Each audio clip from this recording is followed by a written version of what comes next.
Hello psychology scholars, welcome to the class of psychology today, and today I am going to complete chapter 2 self and personality by starting the last topic of your chapter, personality assessment.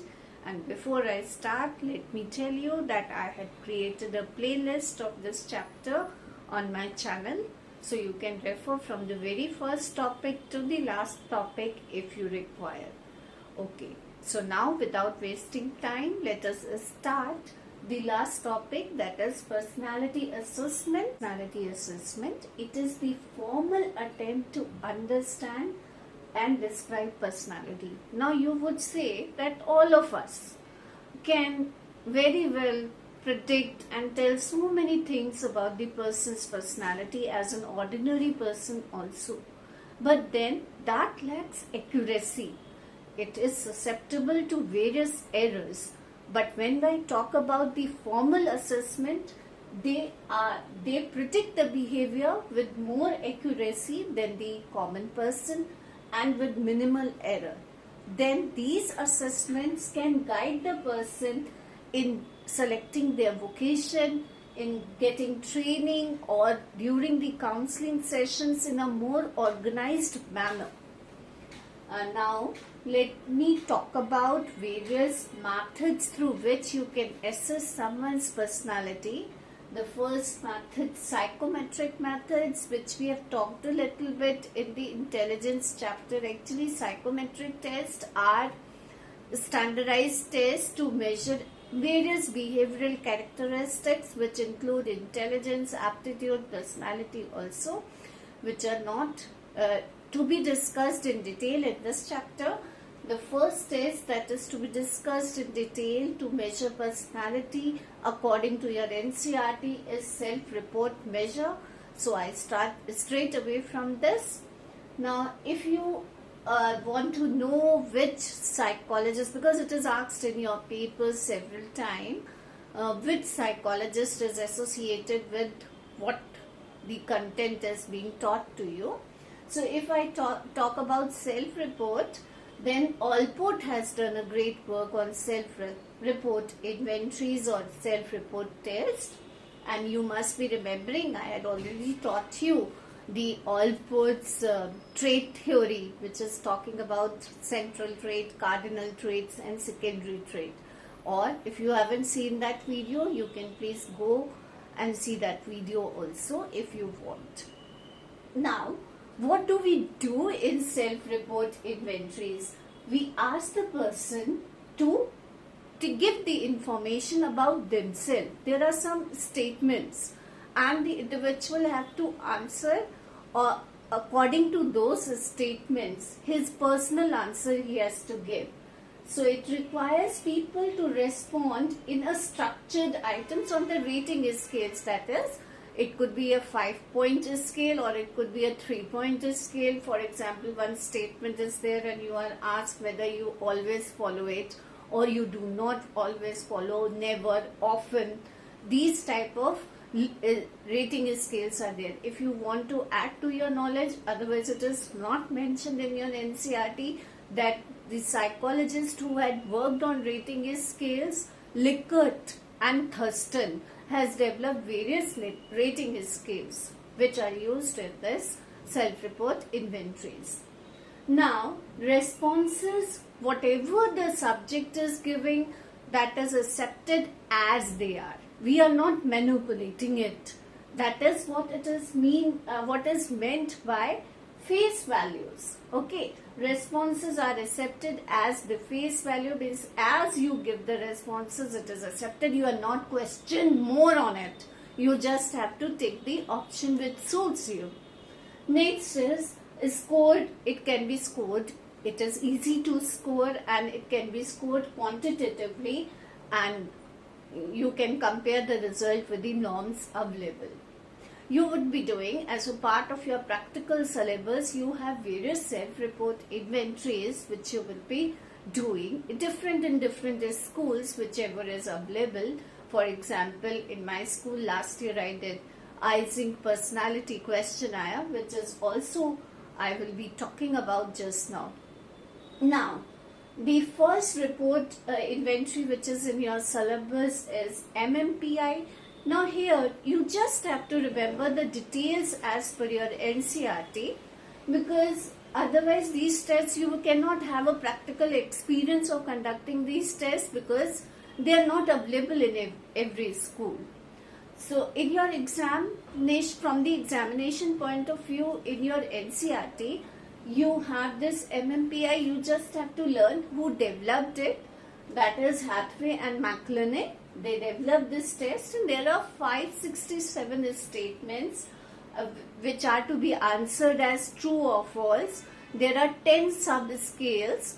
Now this test is meant to know if the person is suffering from any psychopathology, that is psychological disorder, be it schizophrenia to hypochondrosis and whatnot. So, and also remember, this is also asked, Indian version of this test was developed by Malik and Joshi, and that was developed in Jodhpur. It is called Jodhpur Multifaceted Personality Inventory, or JMPI. This is the detail you have to mention according to NCERT for this MMPI. So now let's start with the Cattell personality questionnaire, which we have talked about the Cattell source trait and surface trait in the previous video. And now we are going to talk about, and also I told you that he has used factor analysis as statistical technique to measure various personality factors. And now what is in this test? That is, you have various declarative statements with MCQ, and that has to be answered, and through that we can know a lot about person's personality, what type of traits he have. Now then it is used to advise the people where they can go in their life, in which field they can go, so according to, on the basis of their traits, that will help them to make the best possible use of their potential. Okay, next I talk about Ising's personality questionnaire, which I've already talked about in the previous video. You know the 3 dimensions which it measures: introversion, extroversion, then psychotism versus social desirability, and neuroticism versus emotional stability. So all this you are aware of, and that's it for EPQ as per your NCERT syllabus. But if you find some extra knowledge, like if you want to add, it is estimating around 32 traits in your personality, EPQ. Okay. Now next we have, let us also discuss the 2 most important demerits or the limitations of self-report inventory. This is social desirability biases, that is our tendency to give the responses which the society accepts. Now this is going to make our result go apart from our expectations if the people only answer the response which is socially accepted. Next is acquiescence. Acquiescence means our tendency to mark yes, yes, yes, irrespective of the content which is there in the inventory. Now this is going to spoil the result of the test. So that now for all the tests which you administer, we require proper training and professionals to administer these tests. At +2 level, you are just given the basic knowledge or ABC, how you administer a test. That is part of your practical curriculum. Okay. So now let me talk about the projective techniques. Projective techniques are royal road to unconsciousness. More on projective techniques if I tell you. See, self-report and the comparison question also comes. Question comes, differentiate between self-report and projective techniques. Okay. So they are direct measures and they are indirect measures of measuring personality. And then they are the through projective techniques we can reach person's unconsciousness.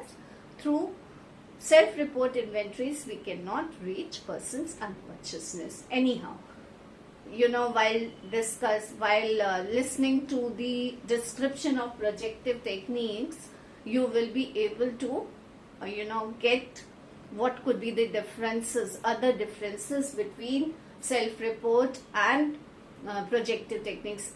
Otherwise, in the video it will get haphazard and you will not be able to understand what are the details for projective techniques. I hope till now self-report inventories would be clear to you, what you have to write and what is the meaning of self-report inventory.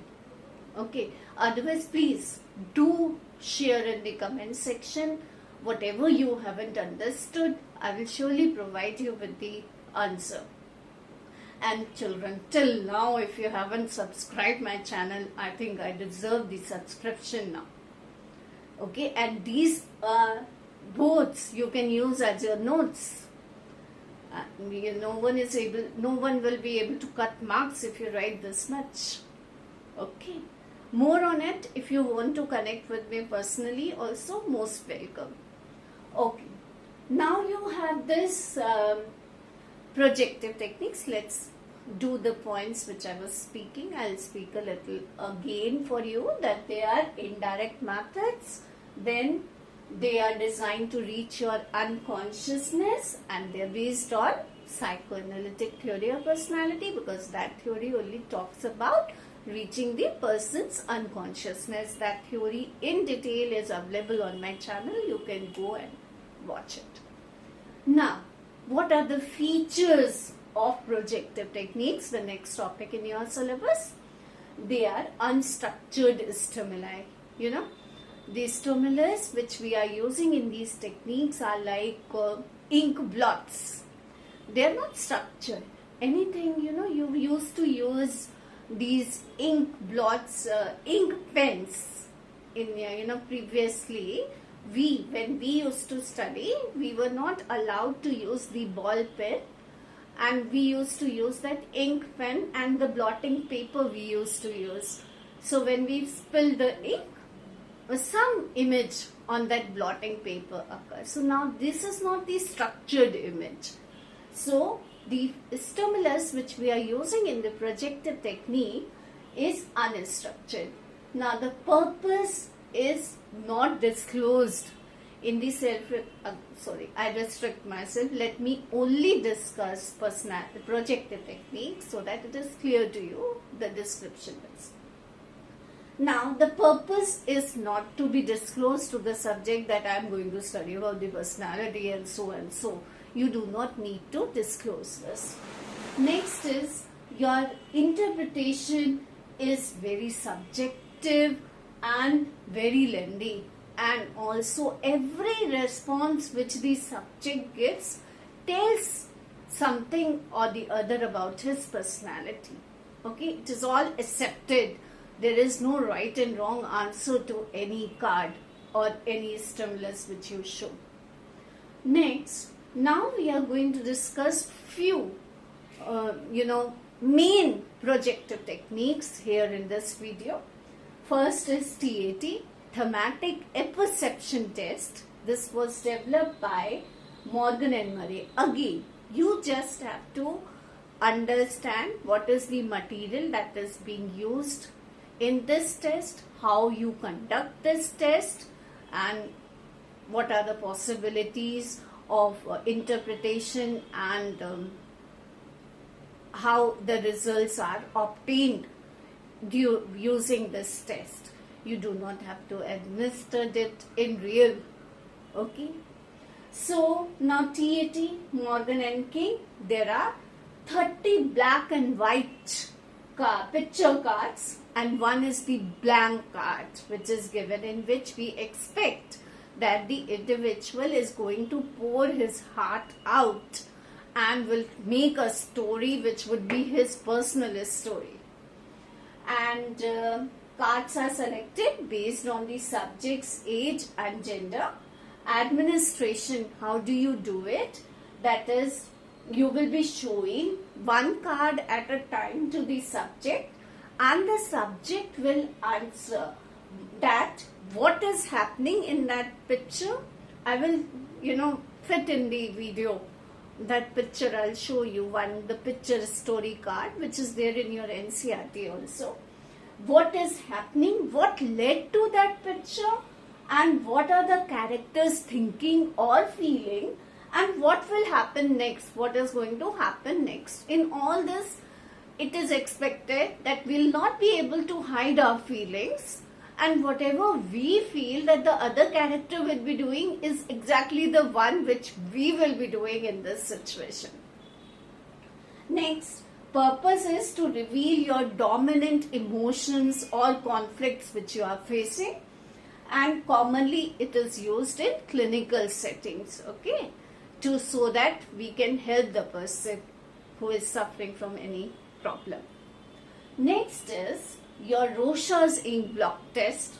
Now in this you have 10 ink blots, 5 are black and white and 2 are black and red, whereas 3 are available in pastel colors. You can Google it and you will get all these types of cards. In these cards there are different responses which you get.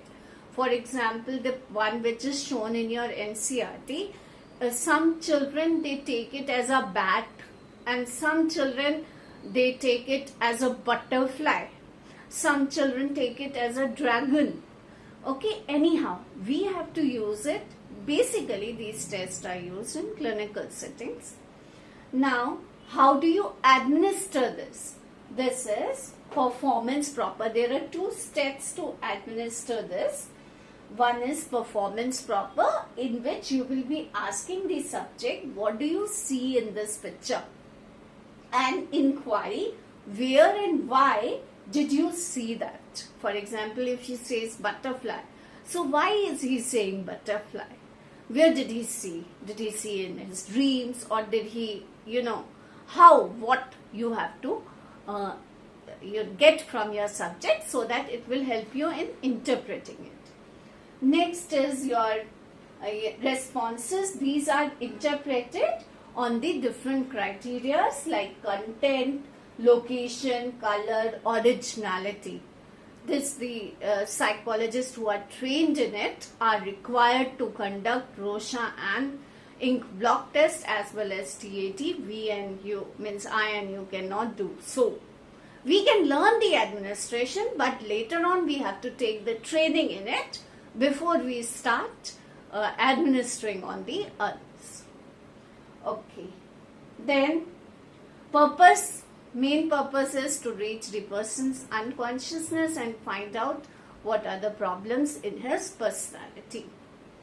Apart from this, children, there are 2 tests which you can go through. You just have to read what is the Draw a Person Man test from your NCERT. I haven't mentioned this in your notes on this topic, because in there also you have to ask your subject to draw a picture of something, of a person. Now if he misses some features, for example, he hasn't drawn eyes or he hasn't drawn the nose, then it has some implication of the problem which he is facing. Or even the neckline, if it is not drawn properly, it has the problem. Apart from this, if I tell you sentence completion test, that also is telling your hidden feelings. Then you also have picture frustration test that was developed by Rosenwick, and he says that there are certain directions in which the aggression is released. So if your aggression is inward or your aggression is outward, that is tested through Rosenwick picture frustration studies. I request you all to read NCERT, and if any question arises, please do share with me. Otherwise it is simple and all given in your as per the syllabus of NCERT. You have to prepare for class 12. Okay, now because otherwise now I am doing this chapter since many days now. Now in this video I just want to conclude with this chapter. Now the next topic that you have in this chapter is the third way of getting to know about people's personality is through analyzing their behavior. It is very true that the behavior analysis provides personality overview. Now you have done with me some methods in class 11, interview and observation. I am not repeating those methods in this video, but one point that we require training for conducting the interview as well as observation if we are moving in the clinical settings. Next is behavioral ratings. They categorize people on the basis of their observed behavior. People familiar, those who are going to rate them should be familiar with the subjects. Then various demerits that we face are halo effect. Halo effect, as a reader, we might, for example, if I am giving rating to someone online or to someone in my class, I am rating the children. Now, if I am biased, I am only looking at the favorable trait of that student or maybe unfavorable trait. So these biases affect the judgment or the result. Next, middle category bias. Again, while taking the option, I am just taking the average response, or extreme, that is either yes or no. That category I am taking. So this is going to spoil the result of the ratings which we will be conducting. So we require trained professionals to indulge in it. Next is nomination. Now this is a peer-based evaluation. In this, subjects nominate the peers for different tasks and then they rate it, and this reveals the personality as well as social traits of the subject. But again, the same problem, that is our own biases can affect. If I am very, if one of the classmates I know very well and I am just taking into account only the positive quality of that classmate. Next comes the situational test. This is the last topic. I hope you are getting that how we are going to analyze the behavior of the, how we are going to do behavioral analysis using these techniques: interview, observation, behavioral rating, nomination and situational test.